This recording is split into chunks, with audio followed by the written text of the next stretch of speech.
The Maytag washer is not agitating, it's clicking and barely spinning. Let's see if we can figure this out. Got here the model number, MVWC565FW1. I'll put it in the description below. This agitator, I believe, should spin, and it's actually kind of seized, which I think that's wrong. I think that's supposed to have some free play in one direction.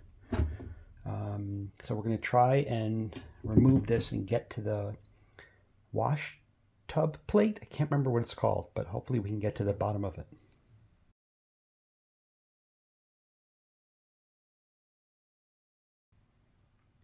We're going to start by pulling out the fabric softener container, and then down there in the bottom, the 7/16 bolt. A couple of extensions. You can see that bolt on the bottom. And I've already loosened it with a wrench because it was quite tight, and this impact was not actually doing it.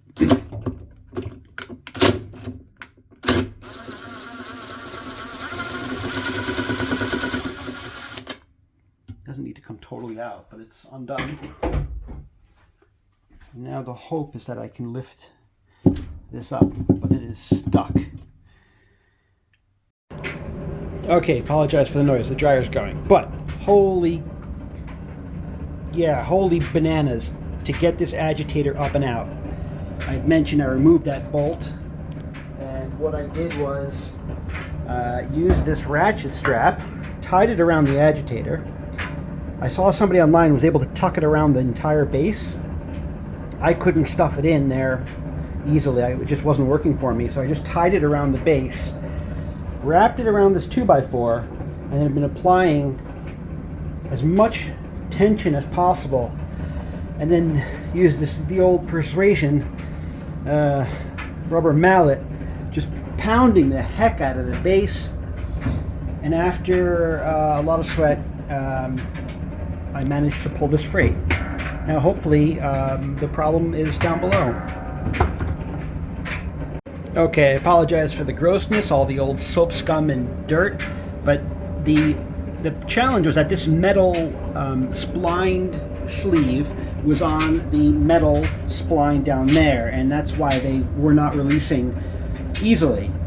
So now the next thing I'm going to do is, using Phillips head, remove those 6 screws, as well as there is a locking fork that needs to slide out, and then I can remove this base plate, because I think the common symptom here is that the plastic splines on this plate have been worn free. If I can verify that, I'm going to order the part. Alright, well, I got the plate off. Again, sorry it's gross, and sorry for the loud noise, but it's not the problem. All these teeth are in great shape. They are not worn down. So my agitator is not moving for some other reason. It may be the shift actuator or something. I need to go see if I can diagnose that. I'm going to reassemble this.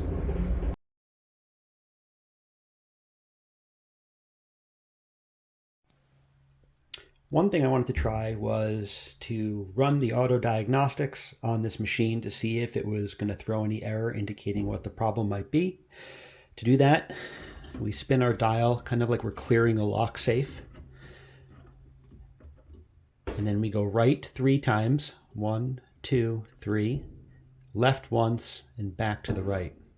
And now our lights are flashing. From there, we can rotate to select different modes. So there's done, spin, spin and done. And so basically this kind of counts in binary up to different mode numbers. What we want is the done. And what that will do is that will show any error codes if any are stored in memory. and then we hit start, and there are none because I've got all lights flashing. There's nothing here, and cycling through the codes tells me that it's done when it sees sensing. And then I'm gonna clear out of this. Okay, that's cleared out. At least I don't think that when all the lights are flashing, I don't think that represents a code. I was trying to find online, I couldn't find it. One thing you can do too is, right, reset your lock. I wonder, does it matter which one I start at? 1, 2, 3, back one, right one. Okay, so you can do that from any position.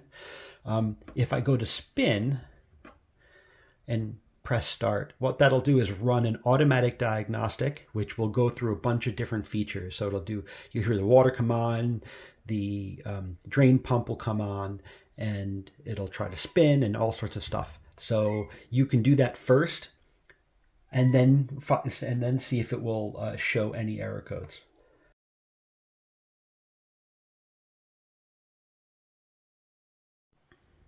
Well, we're going to inspect the shift actuator to see if that's the problem, which means we need to tip the machine forward to get underneath. And so before we do that, we are going to unplug it and disconnect the hoses. All right, got the machine tipped forward, towel down because obviously some water is still in the bottom. And so now we get to take a look underneath. This is the shift actuator. And what I also want to inspect is the belt. So we need to take the belt shroud off.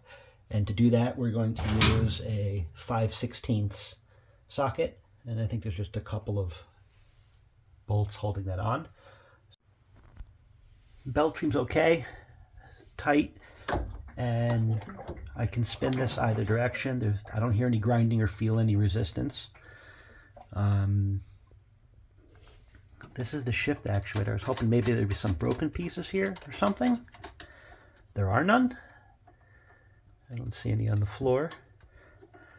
Well, I did buy a new one of these, and it's easy enough to change. A couple of screws holding it in, and a wiring harness. So it's possible this is burnt out, and this is responsible for shifting the transmission between spin and agitate. So perhaps that part is broken somehow. Either way, I'm going to remove this. Where are the screws? I guess it's the 2 green screws that we can see here. One there and one there, 2 Phillips. It's the old one. This is the new one I picked up for about $40. I mean, obviously it very much looks the same.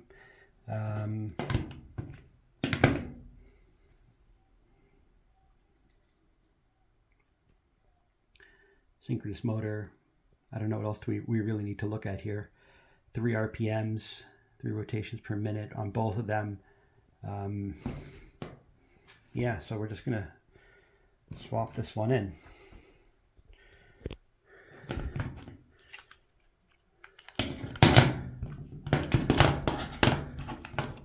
Oh wait. Oh wait. Maybe that is the problem. Yeah. That probably shouldn't be like that. This one here is solid. Ooh. Okay. All right.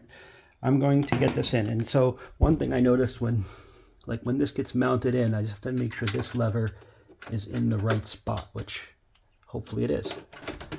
Oh yeah, it will be. Okay, cool. All right, let's screw it in. Okay, the new one is in. The arm is in the slot. Wire clip is back in, and the 2 screws. I'm just going to put the belt cover on, flip this guy back up, and give it a test. Now it's probably a good time to get this water scale out of the filter. Ooh, how do we do that? Does this just come up?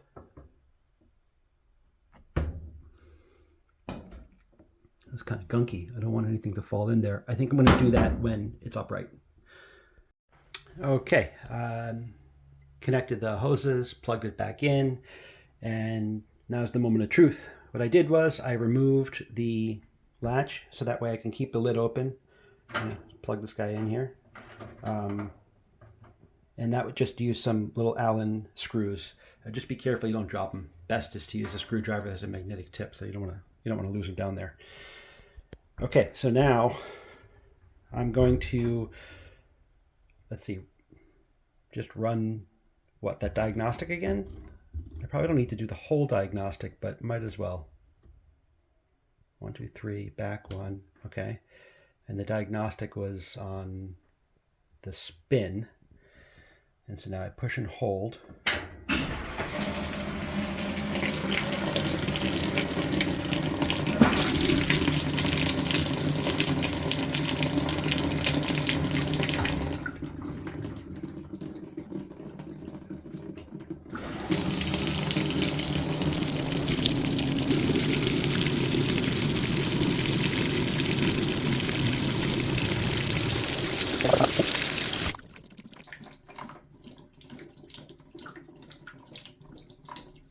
Come on, agitator. Don't fail me now. There we go. That's more like it. Look at that.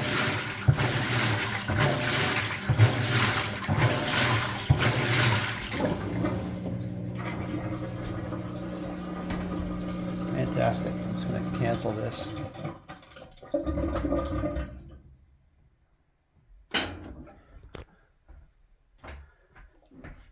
So that was our problem. The shift actuator.